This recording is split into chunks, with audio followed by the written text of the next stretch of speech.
his death in silence, walked to his death courageously. He walked to his death honorably. Jesus was killed by complacency, by apathy, and by hypocrisy.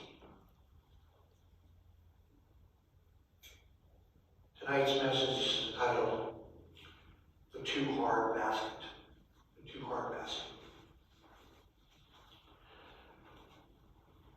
When I was working in the Dominican Republic, I had a great friend of mine who was one of the managers there as well. He was a seasoned veteran of the construction industry and had built many facilities all over the world in his career. His name was Cruz. John, I love you. I went into John's office one day and I saw this huge pile of documents and papers, plans, sitting on top of his filing cabinet in all sorts of disarray. I said, John, what is that? He said, Joe, that's my too hard basket. I said, too hard basket?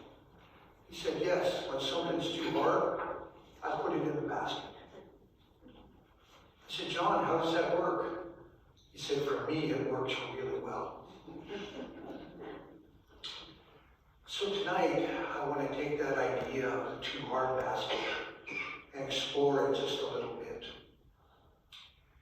You know, first of all, we said that Jesus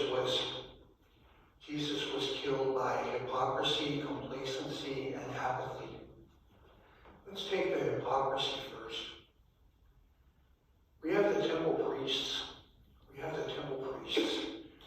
There's so many examples of their hypocrisy in this story that it's hard to list them all.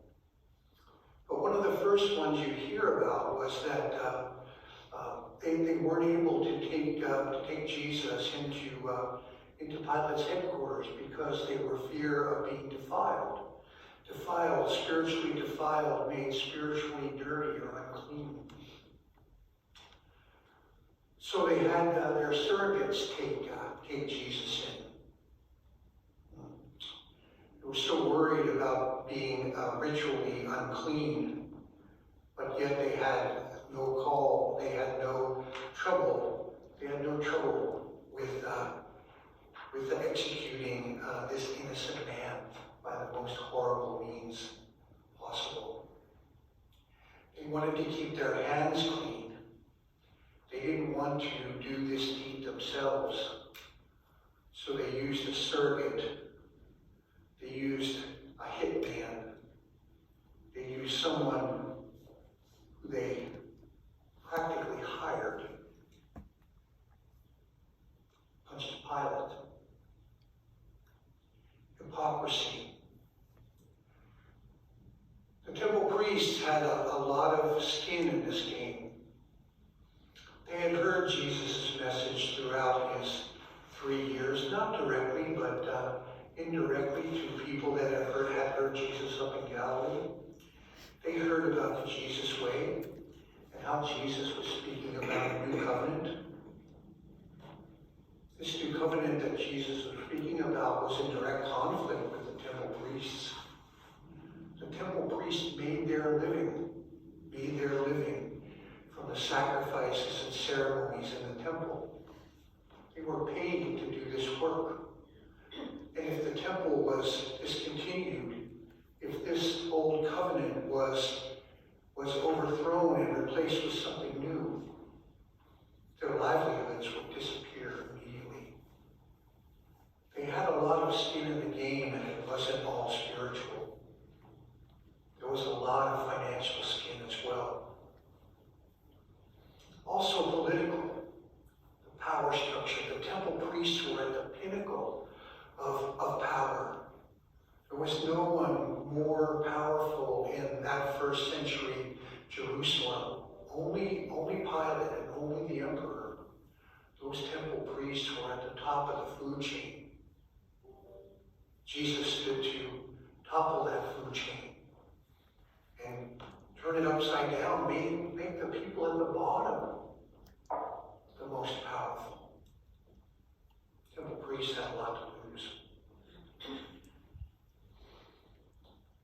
hypocrisy, complacency, and apathy.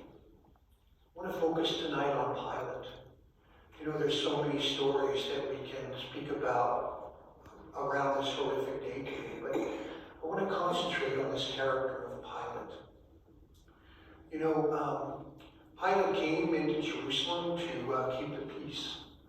He had ridden in with his legion from Acre, the beautiful city on the ocean. It was constructed, one of the finest cities in the world. And he had to come into Jerusalem for Passover because Passover was a rowdy time, a combination of Mardi Gras and Super Bowl Sunday. So Pilate expected trouble, and so he brought with him the legions. And so then here come the high priests with this man, this Jesus, this nobody really, not of any particular concern to Pilate, just another thing that he had to deal with. It was early in the morning. They roused him from his sleep. He was cranky and didn't want to be there in the first place. And so they presented all their arguments. Ananias and Caiaphas, all the high priests, presented their arguments to him. And Pilate saw through every one of them.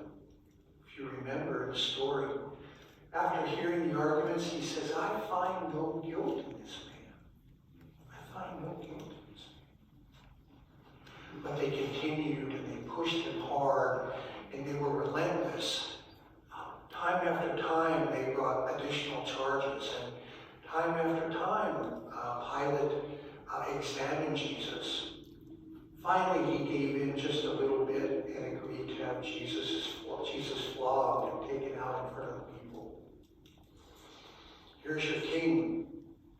They said, we have no king other than the emperor. A bit of hypocrisy there on behalf of the temple priests, I would say. Pledging allegiance to the emperor when all throughout the careers of the temple priests, they abhorred Rome. Rome was their enemy. But tonight, Rome was their friend. Rome was going to do the deed that they could not or would not do. So Pilate tried again. He called on them and said, it's your custom. I'm going to release someone to you tonight. And it's the custom of Passover. And I have this man here who's done nothing. And I have this bandit, Barabbas. Who do you want me to release? And of course you know. He said, give us Barabbas. Give us Barabbas. And so Pilate was caught in that traditional rock and a hard place. So Barabbas was released. And still, what could he do with Jesus? Finally, he asked the chief priests, what do you want me to do with this man? You know what they said? They said, crucify him. Crucify him. Because he was a problem. Because he was different. Because the Jesus way was about to turn over everything that they needed and wanted and loved about their position and status. They had a lot of skin in the game, so they yelled, crucify him, crucify him. And here's the sad part. Here's the John Cruz part. At this point, Pilate simply gave up. He didn't want to be there anyway. He said, go ahead, take this man. And you know what happened? You know what happened? From there, the trajectory was all downhill. So that if there was anyone in that story of that horrible night, that was in a position to change things, to make things different, it was certainly Pilate. All Pilate needed to do was say, I find no guilt in this man, and so therefore, I'm going to release him. It was a simple decision, but one that Pilate couldn't make. He simply put Jesus in the too hard basket. He said, I don't want to deal with this right now. So you take him and you do with him what you want. You know, I have to say there's a lesson here us. You know, oftentimes when we're confronted with evil, when we're confronted with social injustice, when we're confronted with hypocrisy in our own lives, it's often too easy to say, I can't deal with this right now. And we put it into the too hard basket. When we see injustice out in the world, it's too easy to say, I don't want to get involved with this. This isn't my fight. Put it in the too hard basket. Well, there's another thing that I've learned from my workers down in Pueblo Viejo. We had a saying there that if you see it, you own it. If you see it, you own it. If there was a problem and you identified it, you have an obligation to do your absolute best, to the best of your ability, that it gets fixed, that it gets turned from a negative into a positive. And so, saints, tonight, that's the message I have for you. When we are confronted with those decisions that are difficult, those decisions that are hard, those decisions that can be life-changing, we have a couple of options. We can put it in John Cruz's too hard basket, or we can see it